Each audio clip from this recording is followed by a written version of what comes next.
বাংলাদেশের অন্যতম দর্শনীয় স্থান শশীলজ। জেটিভি, জনতার টিভি। ময়মনসিংহ জেলা শহরের প্রাণকেন্দ্রে অবস্থিত এই ঐতিহাসিক নিদর্শন শশীলজ। শশীলজের চারপাশ এবং ভিতরের চিত্র আপনাদেরকে দেখাচ্ছি এবং পাশাপাশি শশীলজ নির্মাণের ইতিহাস তুলে ধরছি। আপনারা সম্পূর্ণ ভিডিওটি দেখুন।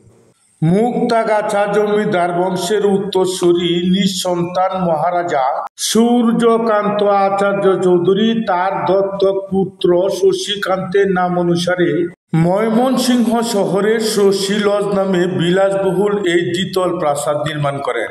সুরম্য এই অট্টালিকায় প্যারিস ও ইউরোপের বিভিন্ন স্থান থেকে সংগৃহীত নানা ধরনের শৌখিন উপকরণ দিয়ে সজ্জিত ছিল।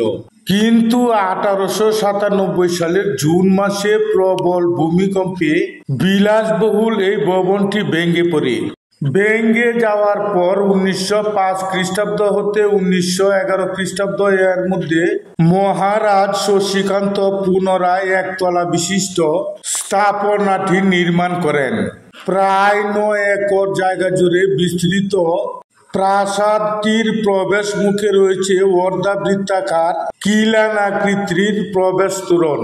প্রবেশ তোরণ ধরে প্রাসাদের দিকে যেতে চোখে পড়বে সবুজ ঘাসের বাগান, যেখানে অলঙ্কৃত মার্বেল পাথর দিয়ে তৈরি ঝর্ণার মাঝে রয়েছে উলঙ্গকৃত এক নারীর ভাস্কর্য, যে ভাস্কর্যটি 5ই আগস্টের পর সাধারণ জনতা ভেঙে ফেলেছে।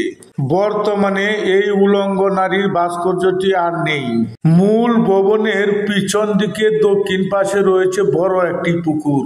পুকুরটির উত্তর পাশে মধ্যস্থলে একটি মার্বেল পাথরের গাটলার উপর দোতলায় এই স্নানঘরটি নির্মাণ করেছিল।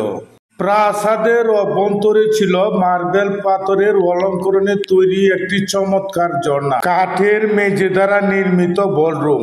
বর্তমানে প্রাসাদটির ভিতরে সংরক্ষিত করে রাখা হয়েছে মহারাজ শশীকান্তের ব্যবহৃত শম্ভুর মাথার হার সহ বিভিন্ন উপকরণ, যা দেখার জন্য বাংলাদেশের বিভিন্ন প্রান্ত হতে শত শত দর্শনার্থী এখানে চলে আসে।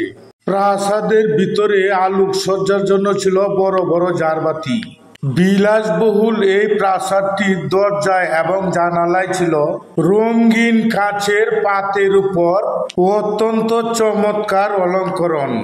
বিলাসবহুল এই প্রাসাদটি অনন্য স্থাপত্যিক গঠনশৈলীর কারণে 1989 খ্রিস্টাব্দে বাংলাদেশ সংস্কৃতি বিষয়ক মন্ত্রণালয়ের আওতাধীন প্রত্নতত্ত্ব অধিদপ্তর কর্তৃক এটি সংরক্ষিত পুরাকীর্তি হিসেবে ঘোষিত হয়।